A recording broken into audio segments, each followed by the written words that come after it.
Yeah, I'm not gonna lie, 다들 하지 뻔한 이야기. And I don't think I've ever seen you shake one of Ben's bakes. I did one time. I remember. We're gonna need that clip too. Yes, I will find it for you. It happened one time in history, so that's not really one of our MOs. Ben usually shakes and bakes. Yeah, he does it all. He does it all. Pretty Fair. much the whole game plan is Ben to do everything. I mean, you probably hit still a majority of the shots.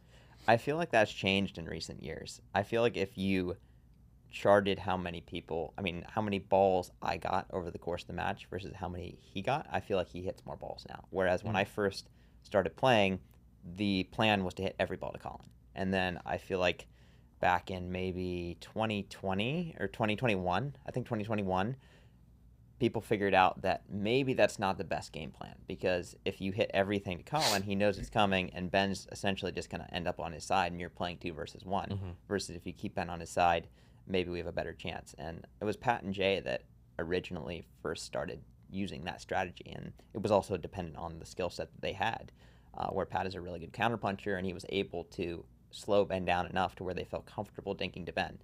But I bet that in many of our matches now, he would hit slightly more balls than I do. Interesting. Okay. Also because he's playing more of the court. Obviously, anything in the middle is going to be his forehand. I'm going to let that through. He's going to be hitting those. And then also the third shots. Most of the time, people return to Ben. And I would attribute that to keeping him back an extra shot, because you don't really want him breathing down your neck when I'm hitting a drop. And I have one of the steadier drops, I like to think, and he poaches really well off of those.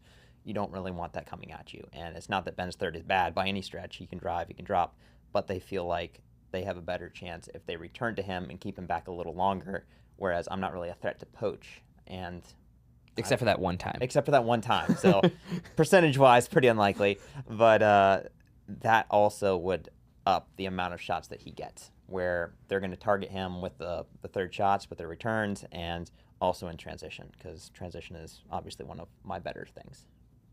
You know that meme where it says, where somebody's golden retriever is like staring at them, and it says the odds of getting killed by a golden retriever are next to 0, but not none. But not none. The odds of getting poached by Collin Johns. Yes, I feel like we can make a meme out of that. Agreed. Love it.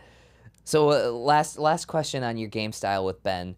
If you had to, like, again, percentage, generalization, this is not the case in every single match, but what % of the court would you say is your responsibility versus Ben's? And obviously that depends on where the ball is. It depends on a lot of things. But generally, if we looked at a flow chart of where the ball is being struck throughout a point and it's charted, what % of the court do you think Ben plays versus you play? And can you apply that to amateur play? Because the last time we had this conversation, you were saying that pickleball should not be played 50-50. Yeah, definitely not. And like you said, it's very dependent on who you're playing, where the ball is, a lot of factors, the incoming angle of the ball. But if I had to put a number on it, I would say 70-30. So I'd probably take 30%. He takes 70%. Sometimes it's more, sometimes it's less. But if I had to ballpark it, it would be something like that. And for the amateurs, it really depends on your skill set. Not everyone moves around the court like Ben does.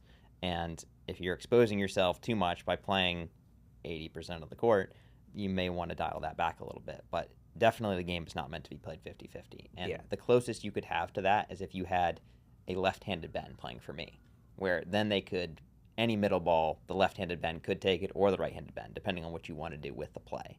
But that would be the most pure sort of example you could have. That's not really going to happen in reality. At least it hasn't happened yet. So you definitely don't want to approach it 50-50, but you don't want to overplay your hand to where you're playing a little bit too much of the court. And you see some of these guys in mixed tend to fall into that trap where they're really aggressive and they win a lot of points by being aggressive, but they overstretch themselves against certain teams and they get exposed on the backside. So it's give and take. It's like, all right, you give something up, but you're going to win more points this way. So you really have to find the right game style for you and for your team. So how we came to our game style and why I feel like it works so well is we recognized from the very beginning that Ben was always going to play left. He wanted a right side player with a certain skill set that would complement him best. And it also stemmed from the fact that when I first started playing, Ben was already the best player. So he was significantly better than me. So he was always going to take more shots from the start. And we sort of worked it out as we went along. This works really well, and here's how far Ben can go. But then as I got better, in certain scenarios, it made more sense for me to play more shots, just based on the position. So I feel like we've worked out a game style that at this point is pretty seamless, that allows the best player in the world, which is Ben, to touch the ball a lot and put a lot of pressure. And people have not been able to crack the code to exposing Ben's backside very often, and then it just allows me to do what I do best. And I've built my skill set to be as good as possible with the percentage that I play. So from my 30%, I feel like I hold down the right side as well as anybody. And that's the goal. So it's how strong is the team unit as a whole. It's not about Ben is this much better of a player, Collin's this much better of a player.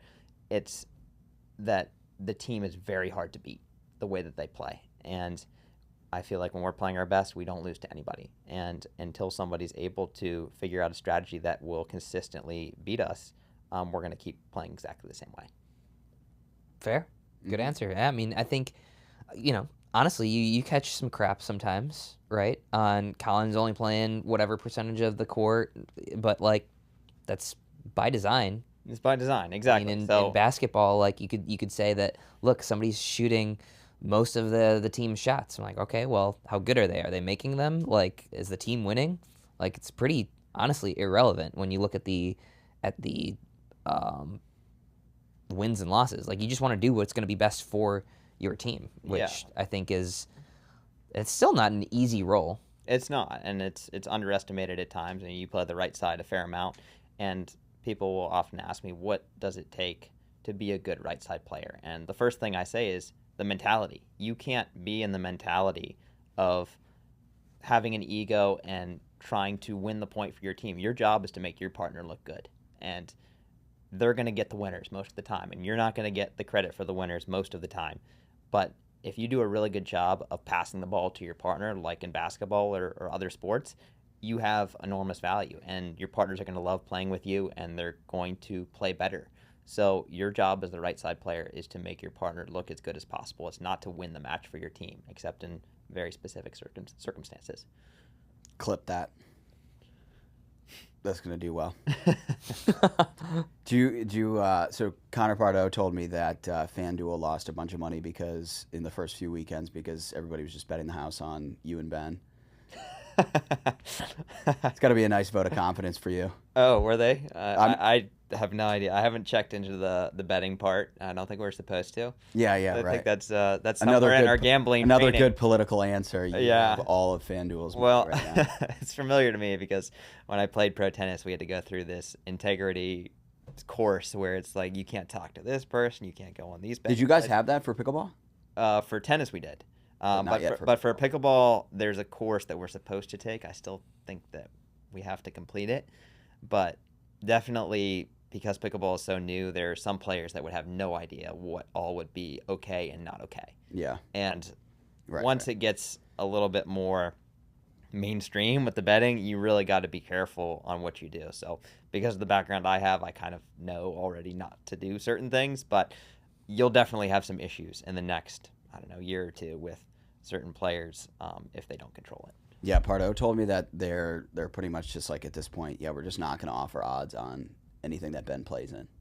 That would be a pretty safe bet. I would say the Anna Lee bet in women's doubles is even safer. So bet on Anna Lee to win women's doubles, and you're going to win pretty much every time. So FanDuel might not be putting odds on that. As you could probably see, I'm wearing my Viore pants. As I always am. I wear them everywhere. Zane is wearing his Viore shirt. So you can go to viore.com/thedink, and you will get, I think it's 20% off purchases over $75. And Viore is the best brand for on-court, off-court, lounging, showing up to a party, you name it. And we wear it constantly. And we'd wear it even if they weren't a partner of ours. Viore.com/thedink. Yeah. I'm not gonna lie, rather had fun.